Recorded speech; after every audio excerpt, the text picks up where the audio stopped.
അപ്പോൾ ഇത് എൻ്റെ ഒരു പഴയ സഹപ്രവർത്തകനായ പ്രസാദിന് ശരിക്കുമുണ്ടായൊരു ഭീകരമായ അനുഭവമാണ്. പ്രസാദ് ഒരു ഗ്രാഫിക് ഡിസൈനറാണ്. ജോലിയുടെ ഭാഗമായി അവന് പലപ്പോഴും രാത്രി വൈകി വീട്ടിലെത്തേണ്ടി വരാറുണ്ട്. അവൻ്റെ വീട് നഗരത്തിൽ നിന്ന് അല്പം മാറി ഒരു ഉൾപ്രദേശത്തായിരുന്നു. ആ വഴിയാണെങ്കിൽ അധികം വാഹനങ്ങളൊന്നുമില്ലാത്ത മരങ്ങൾ തിങ്ങി നിറഞ്ഞ ഒരു വിജനമായ പ്രദേശം. സാധാരണ പോലെ ഒരു ദിവസം രാത്രി വൈകി ജോലി കഴിഞ്ഞ് പ്രസാദ് തൻ്റെ കാറിൽ വീട്ടിലേക്ക് തിരിക്കുകയായിരുന്നു. സമയം ഏകദേശം രാത്രി 11 മണി കഴിഞ്ഞിട്ടുണ്ടാകും. മഴ കനക്കുന്ന ഒരു രാത്രിയായിരുന്നു അത്. റോഡിൽ വാഹനങ്ങൾ തീരെയില്ല. അവൻ്റെ കാറിൻ്റെ വൈപ്പർ ഗ്ലാസിലെ വെള്ളം തുടച്ചു മാറ്റുന്നുണ്ടെങ്കിലും കാഴ്ച അത്ര വ്യക്തമായിരുന്നില്ല. അങ്ങനെ ഡ്രൈവ് ചെയ്യുമ്പോൾ പെട്ടെന്ന് അവൻ്റെ കാറിൻ്റെ ഹെഡ്ലൈറ്റിന് മുന്നിലേക്ക് ഒരു രൂപം ചാടി വീണു.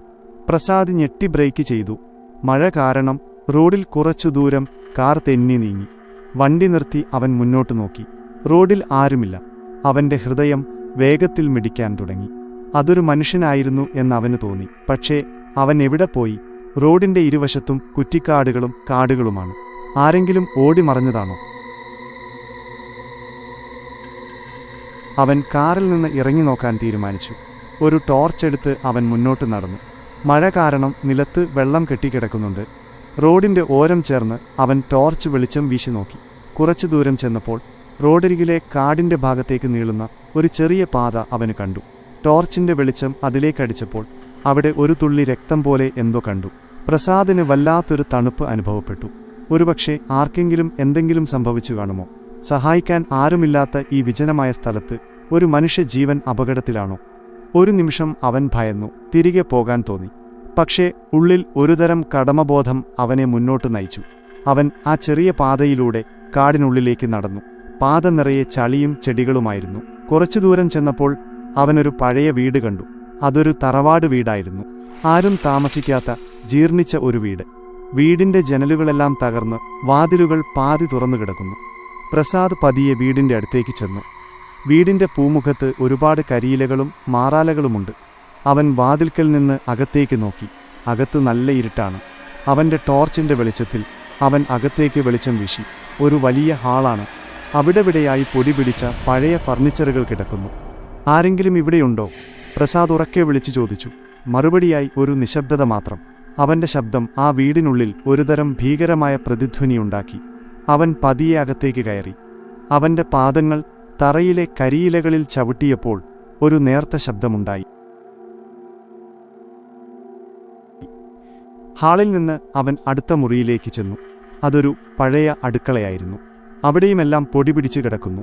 പിന്നെ അവൻ ഒരു കിടപ്പുമുറിയിലേക്ക് കടന്നു. പഴയ കട്ടിലും അലമാരയുമെല്ലാമുണ്ട്. അലമാരയുടെ ഒരു വാതിൽ തുറന്നു കിടക്കുന്നു. അതിൽ നിന്ന് ഒരു പഴയ വസ്ത്രം താഴേക്ക് തൂങ്ങിക്കിടക്കുന്നു. പ്രസാദ് വീണ്ടും വിളിച്ചു. ആരെങ്കിലും ഇവിടെയുണ്ടോ? ഞാൻ നിങ്ങളെ സഹായിക്കാൻ വന്നതാണ്. അപ്പോഴും നിശബ്ദത മാത്രം. അവൻ മുറികൾ ഓരോന്നായി പരിശോധിച്ചു. മുകളിലത്തെ നിലയിലേക്ക് പോകാൻ ഒരു മരത്തിൻ്റെ ഗോവണി കണ്ടു. അതിന് നല്ല പഴക്കമുണ്ടായിരുന്നു. കയറുമ്പോൾ ഒടിയുമോ എന്ന് അവന് ഭയം തോന്നി. പക്ഷേ തൻ്റെ മുന്നിൽ ചാടിയ ആ രൂപം അവിടെ എവിടെയെങ്കിലും ഉണ്ടാകുമോ എന്ന ചിന്ത അവനെ മുകളിലേക്ക് പോകാൻ പ്രേരിപ്പിച്ചു. പതിയെ ശ്രദ്ധയോടെ അവൻ ഗോവണി കയറാൻ തുടങ്ങി. ഓരോ പടവുകളും കയറുമ്പോൾ മരത്തിൻ്റെ ഞരങ്ങുന്ന ശബ്ദം കേട്ടു. മുകളിലെത്തി അവൻ ഹാളിലേക്ക് ചെന്നു. അവിടെവിടെയായി പൊടി പിടിച്ച കസേരകളും മേശകളും എല്ലാം മാറാലയിൽ പൊതിഞ്ഞിരിക്കുന്നു. അവൻ ഒരു മുറി തുറന്ന് അകത്തേക്ക് നോക്കി. അതൊരു കിടപ്പുമുറിയായിരുന്നു. പഴയൊരു കട്ടിലും അതിനു മുകളിൽ ഒരു വെള്ളത്തുണിയും. ആ മുറിക്ക് വല്ലാത്തൊരു തണുപ്പും ഭീകരതയും അനുഭവപ്പെട്ടു. അപ്പോഴാണ് അവൻ ശ്രദ്ധിച്ചത്. കട്ടിലിൻ്റെ അടുത്തായി ഒരു ചെറിയ പാദമുദ്ര. അത് ചെളിയായിരുന്നില്ല, ഒരുതരം ചുവന്ന നിറം. രക്തമാണോ? അവൻ്റെ ഹൃദയം വേഗത്തിൽ മിടിക്കാൻ തുടങ്ങി. അവൻ കട്ടിലിനടുത്തേക്ക് ചെന്നു. ആ പാദമുദ്ര പിന്തുടർന്ന് അവൻ കട്ടിലിൻ്റെ അടിയിലേക്ക് നോക്കി. കട്ടിലിൻ്റെ അടിയിൽ നിന്ന് ഒരുതരം നേർത്ത ഞരങ്ങൽ ശബ്ദം കേട്ടു. പ്രസാദ് ഞെട്ടി പിന്നോട്ടു മാറി. ആരാണെവിടെ? അവൻ വിറയലോട് ചോദിച്ചു. മറുപടിയായി ഒരു നീണ്ട തേങ്ങൽ മാത്രം. പ്രസാദിന് വല്ലാത്ത ഭയം തോന്നി. എങ്കിലും ആരെങ്കിലും അവിടെ കുടുങ്ങിക്കിടക്കുകയാണെങ്കിൽ താൻ സഹായിക്കണമെന്ന് അവൻ കരുതി. അവൻ ടോർച്ച് കട്ടിലിൻ്റെ അടിയിലേക്ക് വെളിച്ചം വീശി നോക്കി. അവിടെ ഒരു സ്ത്രീരൂപം. തലമുടി അലങ്കോലമായി കിടക്കുന്നു. അവളുടെ മുഖം വ്യക്തമല്ല, പക്ഷേ അവൾ ഭയങ്കരമായി ഞരങ്ങുന്നുണ്ടായിരുന്നു. അവളുടെ കയ്യിൽ ഒരുതരം തിളങ്ങുന്ന വസ്തു ഉണ്ടായിരുന്നു. അത് കണ്ടപ്പോൾ പ്രസാദിന് വല്ലാത്തൊരു തണുപ്പ് അനുഭവപ്പെട്ടു. അവളുടെ കണ്ണുകൾ ഇരുട്ടിൽ തിളങ്ങുന്നതുപോലെ തോന്നി. നിങ്ങൾക്കെന്താ വേണ്ടത്? പ്രസാദ് വിറയലോടെ ചോദിച്ചു. അവൾ പതിയെ തലയുയർത്തി. അവളുടെ മുഖം അത് വളരെ വികൃതമായിരുന്നു. കണ്ണുകൾ ശൂന്യമായി, വായിൽ നിന്ന് രക്തം ഒലിച്ചിറങ്ങുന്നു. അവളുടെ ശരീരത്തിൽ ഒരുപാട് മുറിവുകളുണ്ടായിരുന്നു. അവൾ അവനെ നോക്കി ഒരു ഭീകരമായ ചിരി ചിരിച്ചു. ആ ചിരിയിൽ ഒരുതരം ഭ്രാന്തുണ്ടായിരുന്നു. എന്നെ നോക്കി ചിരിച്ചില്ല. അവളുടെ ശബ്ദം വളരെ പതുക്കെയും ഭയപ്പെടുത്തുന്നതുമായിരുന്നു. അവരെല്ലാം എന്നെ കളിയാക്കി ചിരിച്ചു, എല്ലാവരും. പ്രസാദിന് മനസ്സിലായി, ഇത് താൻ രക്ഷിക്കാൻ വന്ന മനുഷ്യനല്ല, ഇത് ഒരു ആത്മാവാണ്, അല്ലെങ്കിൽ ഒരുതരം ഭ്രാന്തമായ ശക്തി. അവൻ വേഗത്തിൽ പിന്നോട്ട് നടന്നു. അവൾ പതിയെ കട്ടിലിന്റെ അടിയിൽ നിന്ന് പുറത്തേക്കിഴഞ്ഞു. അവളുടെ ശരീരം വലിഞ്ഞു നീണ്ടു, അസ്ഥികൾക്ക് സ്ഥാനചലനം വന്നതുപോലെ. പ്രസാദ് പുറത്തേക്ക് ഓട്ടി. മുറിയിൽ നിന്ന് പുറത്തു കടന്ന് അവൻ ഗോവണിയുടെ അടുത്തേക്ക് ഓട്ടി. അവൾ അവന്റെ പിന്നാലെ ഇഴഞ്ഞെത്തുന്നുണ്ടായിരുന്നു.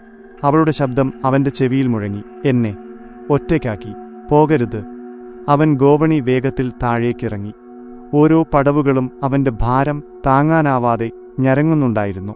താഴെ എത്തിയതും അവൻ വീടിന്റെ പ്രധാന വാതിലിനടുത്തേക്ക് ഓട്ടി. പുറത്തേക്ക് കടന്നപ്പോൾ തണുത്ത മഴ അവന്റെ മുഖത്ത് തട്ടി. അവൻ തിരിഞ്ഞു നോക്കി.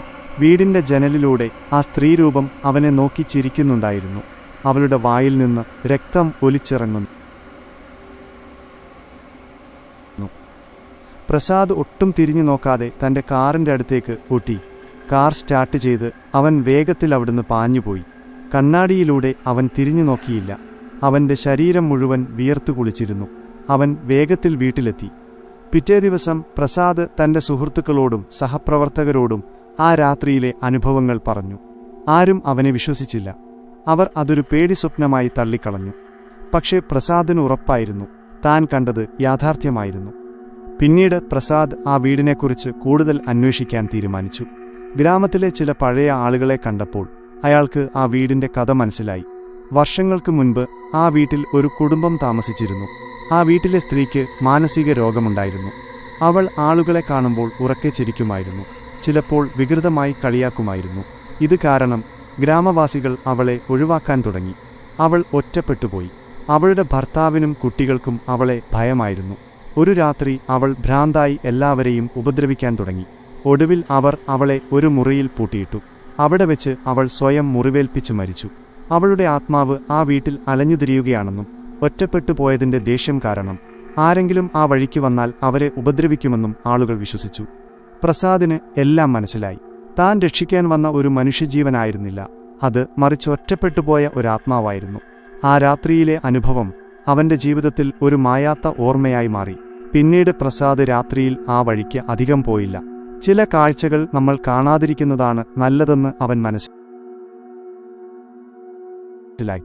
ആ വീടും അതിലെ ഭീകരമായ ആത്മാവും ഇന്നും ആ വിജനമായ കാടിനുള്ളിൽ മറഞ്ഞുകിടക്കുന്നുണ്ടാവാം.